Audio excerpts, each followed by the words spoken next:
মাননীয় সদস্য মোহাম্মদ কেরামত আলী, চাঁপাইনবাবগঞ্জ 1।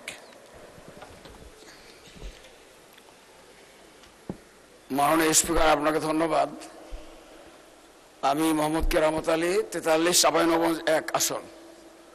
মাননীয় ধর্ম বিষয়ক মন্ত্রী মহোদয়ের নিকট আমার প্রশ্ন, অনুগ্রহ করে বলবেন কি আপনার মন্ত্রণালয়ের অধীনে আমার নির্বাচনী এলাকায় কোনো বিশেষ কার্যক্রম পরিচালিত হইতেছে কিনা, তা হইলে কি কি? ধন্যবাদ আপনাকে। মাননীয় ধর্মমন্ত্রী কি আছেন? ওকে, ধর্মমন্ত্রীর পক্ষে মাননীয় স্বরাষ্ট্রমন্ত্রী উত্তর দেবেন। মাননীয় স্পিকার, আপনাকে ধন্যবাদ।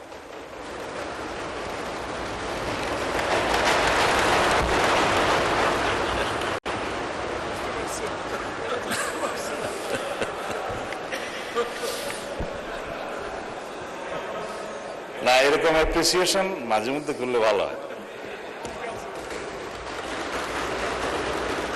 আমি সবেরও আসতে উঠছি। মাননীয় স্পিকার, তার কাছে চিহ্নিত প্রশ্ন 289, তাই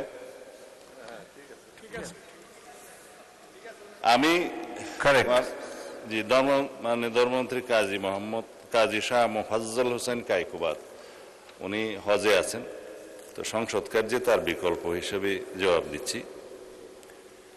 চাঁপাইনবাবগঞ্জ 1 শিবগঞ্জ নির্বাচনী এলাকার ধর্ম বিষয়ক মন্ত্রণালয়ের অধীনস্থ ইসলামিক ফাউন্ডেশন অত্যন্ত সুনামের সাথে বেশ কিছু বিশেষ অনিয়মিত কার্যক্রম পরিচালনা করিতেছে। উক্ত এলাকায় চলমান বিশেষ কার্যক্রমের বিবরণ নিম্নে দেওয়া হলো।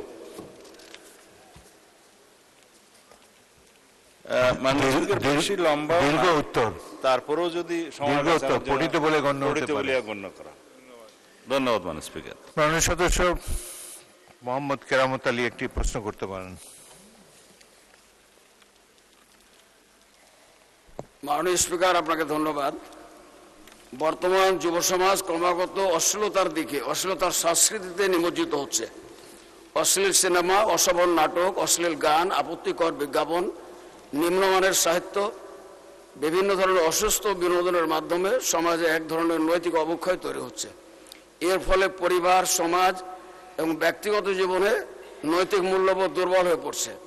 অনেক ক্ষেত্রে এই নৈতিক অবক্ষয় সামাজিক অপরাধ, বিশেষ করে সহিংসতা ও ধর্ষণের মতো অপরাধের পিছনে পরোক্ষ প্রভাবক হিসাবে কাজ করছে বলে মনে করা হয়। এই প্রেক্ষাপটে আমার প্রশ্ন হলো, ধর্ম মন্ত্রণালয় সমাজের নৈতিক ও মূল্যবোধগত উন্নয়নের জন্য কি ধরনের পদক্ষেপ গ্রহণ করবে, এবং যদি করে তাহলে এই উদ্যোগগুলোর রূপরেখা কেমন হবে, এটি আমার প্রশ্ন, জানতে চাই। মাননীয় মন্ত্রী। মাননীয় স্পিকার, ধর্ম মন্ত্রণালয়ের একটা ব্যাপক বিস্তৃতি আছে সারা বাংলাদেশে মসজিদ ভিত্তিক কার্যক্রম, মক্তব ভিত্তিক কার্যক্রমের মধ্যে মডেল মসজিদ এবং ইসলামিক সাংস্কৃতিক কেন্দ্র যে নির্মাণ করা হয়েছে, এখানেও ইসলামিক সাংস্কৃতিক কেন্দ্রের কিছু কর্মপরিধি আছে। ইসলামী মূল্যবোধের চর্চা এবং সংস্কৃতির প্রধান কেন্দ্র হিসেবে এটা প্রত্যেক উপজেলায় কাজ করছে। আর নৈতিকতা এবং ধর্মীয় মূল্যবোধ উন্নয়নে মসজিদ ভিত্তিক শিশু গণশিক্ষা কার্যক্রমও একটা প্রকল্প আছে। আর অন্যান্য বিষয়গুলোতে যেমন ইমাম মুয়াজ্জিমদেরকে আমরা বিভিন্ন সময় রাষ্ট্রের পক্ষ থেকে উৎসাহ দিয়ে থাকি, পরামর্শ দিয়ে থাকি, সামাজিক অনাচার এবং ইসলামী মূল্যবোধে এবং বিভিন্ন ধর্মাবলম্বীদের ধর্মীয় মূল্যবোধে যাতে সমাজ পরিচালিত হয় সেই জন্য তাদের নীতি নৈতিকতা চর্চা, বচন এবং প্রিয়েচিং যেটা বলে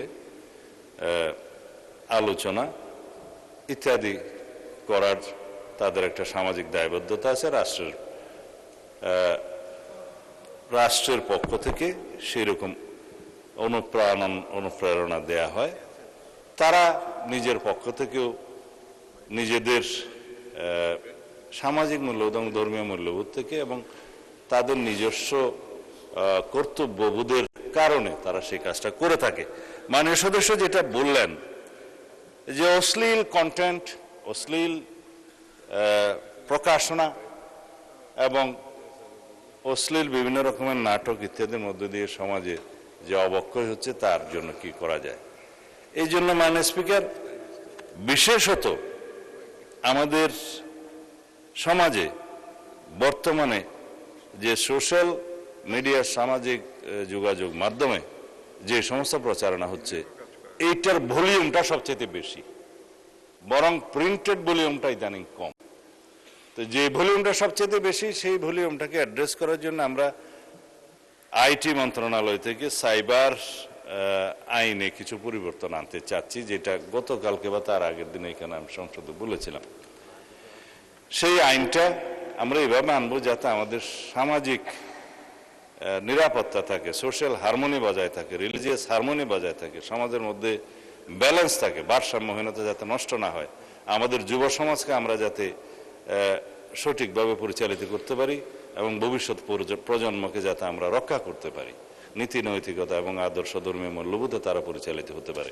সেই জন্য আইনি সুরক্ষা হচ্ছে সেটা, কিন্তু আমাদের সবাইকে সমাজে ভূমিকা রাখতে হবে এবং আমাদের সেই দায়বদ্ধতা, সেই সামাজিক দায়বদ্ধতা এবং নৈতিকতার দায়বদ্ধতা আমাদের পালন করতে হবে। এভাবেই সম্ভব মাননীয় স্পিকার সবকিছু প্রতিরোধ করা। ধন্যবাদ।